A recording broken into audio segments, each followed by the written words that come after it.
Hello students, this is Atiya Zainab and thank you for clicking to understand the difference between demonstrative adjectives and demonstrative pronouns. Let's not waste time, let's get started. Demonstrative word बना है demonstrate से. Demonstrate का मतलब होता है to point out something, किसी तरह कुछ इशारा करना, right? इशारा करने के लिए हम ये चार वर्ड्स यूज करते हैं इंग्लिश में, this, that और इन दोनों के ही प्लूरल these, those. This का प्लूरल होता है these और that का प्लूरल होता है those.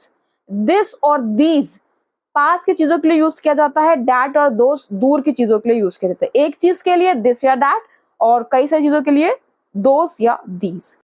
तो अब आपको समझना है कि डिमॉन्स्ट्रेटिव प्रोनाउंस क्या होते हैं. तो बेटा डिमॉन्स्ट्रेटिव प्रोनाउंस वो प्रोनाउंस होते हैं जो डिमॉन्स्ट्रेट करने के लिए काम आते हैं. डिमॉन्स्ट्रेट का मतलब क्या, पॉइंट आउट.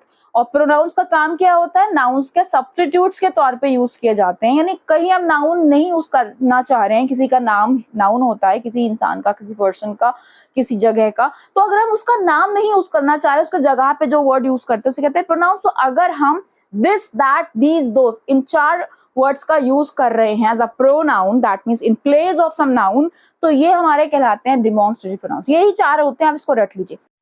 डिमॉन्स्ट्रेटिव एडजेक्टिव्स की बात करते हैं तो डिमॉन्स्ट्रेटिव एडजेक्टिव्स भी वो एडजेक्टिव्स जो पॉइंट आउट करने का काम करते हैं, क्योंकि वर्ड तो वही है ना डिमॉन्स्ट्रेटिव. तो यहाँ भी वो एडजेक्टिव जो डिमॉन्स्ट्रेट करने का काम करते हैं उन्हें हम डिमॉन्स्ट्रेटिव एडजेक्टिव्स कहते हैं. वही चार वर्ड्स होते हैं this, that, these, those are called demonstrative adjectives. अब जब this, that, these, those adjectives demonstrative adjectives भी हैं, डिमॉन्स्ट्रेटिव प्रोनाउंस भी हैं, तो डिफरेंस कैसे पता करेंगे. तो बेटा आपको डिफरेंस केवल इतना जानना है कि एडजेक्टिव्स और प्रोनाउंस में क्या डिफरेंस होता है. जो डिफरेंस एडजेक्टिव्स और प्रोनाउंस में होता है वही डिमॉन्स्ट्रेटिव एडजेक्टिव्स और डिमॉन्स्ट्रेटिव प्रोनाउंस में होता है. यानी कि अगर दिस, दैट, दीज, दोज का इस्तेमाल सेंटेंस में नाउन्स के प्लेस पे किया जा रहा है, यानी दिस, दैट, दीज, दोज अगर नाउन्स का सब्स्टिट्यूट्स हैं, तो हम कहते हैं कि उस सेंटेंस में this, that, these, those are demonstrative pronouns. अगर ऐसा नहीं है, नाउन्स को डिस्क्राइब करने के लिए दिस, दैट, दीज, दोज का यूज किया जा रहा है, तो हम कहेंगे कि उस सेंटेंस में this, that, these, those are working as demonstrative adjectives.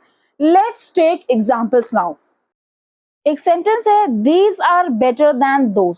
अब यहाँ पे दीज और दोज जो दो शब्द आए हैं ये प्रोनाउंस हैं. क्यों? क्योंकि नाउन्स के जगह पर यूज हो रहे हैं. भाई कोई चीजें होंगी या कुछ लोग होंगे या कुछ सिटीज होंगी, कुछ भी हो सकता है. दीज, ठीक है, ग्रुप ऑफ सम थिंग्स और सम पीपल, कुछ भी हो सकता है. तो उन लोगों के कुछ नाम होंगे, तो नाउन्स के प्लेस पे दीज लिया गया.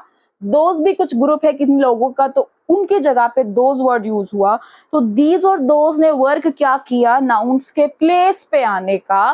नाउन्स नहीं आए, यहाँ पे नहीं लिखा गया Ram, Mohan and Sita are better than Prateek and Sneha, right.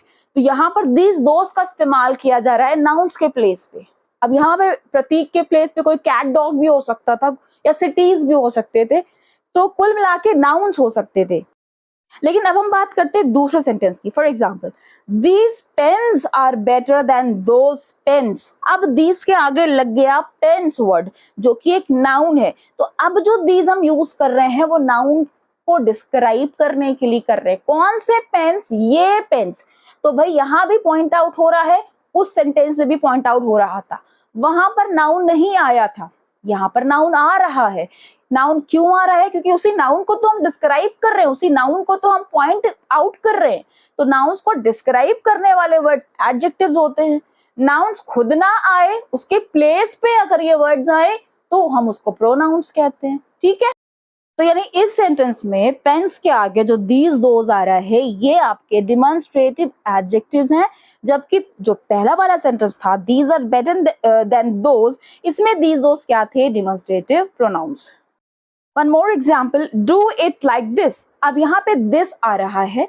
अब दिस के आगे कोई नाउन नहीं है, सेंटेंस में कोई नाउन नहीं आ रहा है, नाउन के प्लेस पे आ रहा है.